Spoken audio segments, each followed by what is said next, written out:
কি করছো তুমি বসে বসে? আমাকে কেন ডাকছো? তখন থেকে ডেকেই যাচ্ছ। আমি একটু গুড় পিঠা করেছিলাম অল্প করে, তোকে ডাকতেছি তুই খাবি বলে, তুই তখন থেকে এসিস না। আমার তৈরি তখন করে কেন তাহলে একটা ভিডিও করে নিতাম গুড় পিঠা করা। তখন থেকে ডাকছি, তুই আসিস নি তো কি করে? আমার তৈরি হয়ে গেল। তো হয়েছে, খাও খাও একটা। তুমি খেয়ে বলো কেমন হয়েছে। বাহ, হেবি নরম হয়েছে। নরম? গুড় দিয়ে করছো? গুড় দিয়ে একটু কম পড়েছিল, চিনি দিয়েছি। আমাকে একটু দাও। হ্যাঁ, এটা তুমি খেলো তো। কি সমস্যা? প্রসাদ খেতে হয়। হ্যাঁ, এই দেখো,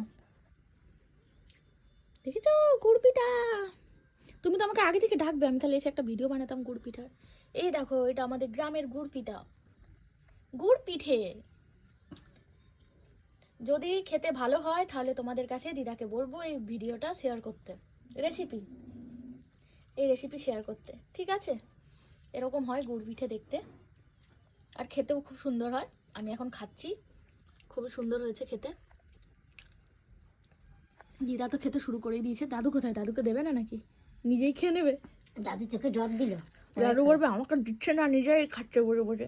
না না, ড্রপ দিয়েছে, পরে খাবে। আমাকে ডাকলে আমি একটু ভিডিওটা করে নিতাম, দেখাতাম কিরকম করে। গুড় পিঠে ভাজার একটা আলাদাই সাউন্ড থাকে, তাই না? আলাদাই আওয়াজ হয় গুড় পিঠে ভাজতে গেলে। ঠিক আছে, তোমাদের যদি ভালো লাগে, তোমরা যদি চাও এরকমভাবে গুড় পিঠে বানাতে, আমায় বলো, দিদা আবার তোমাদের জন্য একটা ভিডিও বানাবে কেমন করে গুড় পিঠে ভাজতে হয়। ঠিক আছে, টাটা। এখন আমরা খাই তাহলে, কি বলো?